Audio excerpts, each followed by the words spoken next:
Paliwanagan mo kami in dealing with yung ingay ng social media ngayon directed against the palace.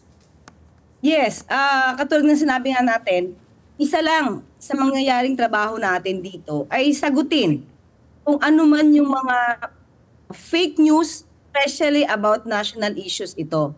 Sabi nga natin, hindi natin papatulan lahat ng mga negatibo, mga fake news na ibinabato sa gobyerno at kay Pangulo.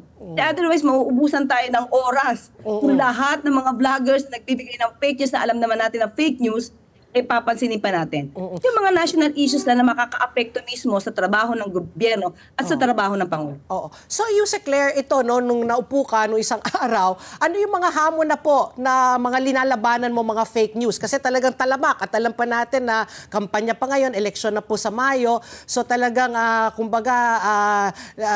naglipara talaga po ang mga fake news. What are your your discretion po to share, what do you think are the major challenges that you are confronted as the PCO Palace spokesperson? Ngayon, sabi nga natin, ng first day pa lang natin, wala naman tayong intention agad sumagot ng mga katanungan. Nagkataon lang talaga na nasimulan. At ang unang natanong, itungkol sa mga pinanggit ni dating Pangulong Duterte na alam natin na walang katotohanan. So, kaya siguro medyo nag-init ang mga issues dahil yun agad ang naibatong tanong.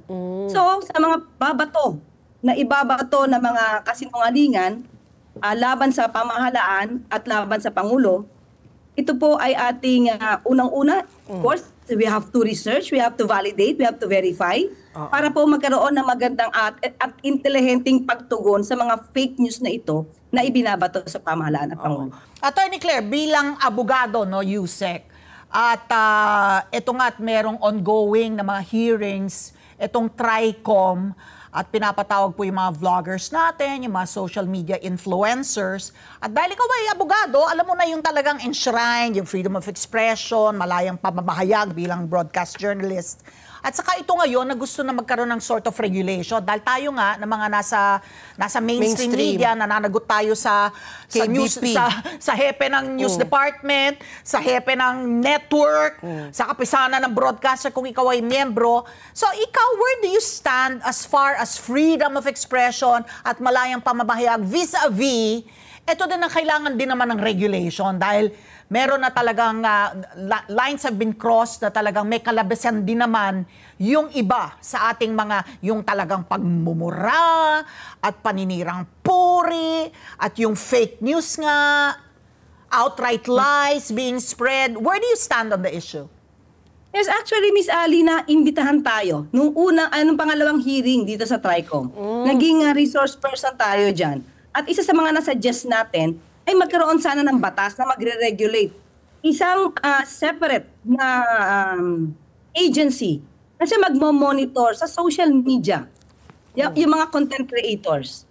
Bakit, Miss Ali? Sabi nga natin kung sa mainstream media ay meron tayo tinatawag na MTRCB, KBP, tayo din ay miyembro ng KBP.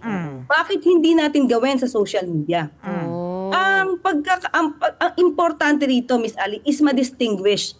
Yung mga content creator na nag-e-express lang ng opinion, yan ay definitely hindi dapat makartil ang kanilang freedom of expression. Maliwanag tayo dyan.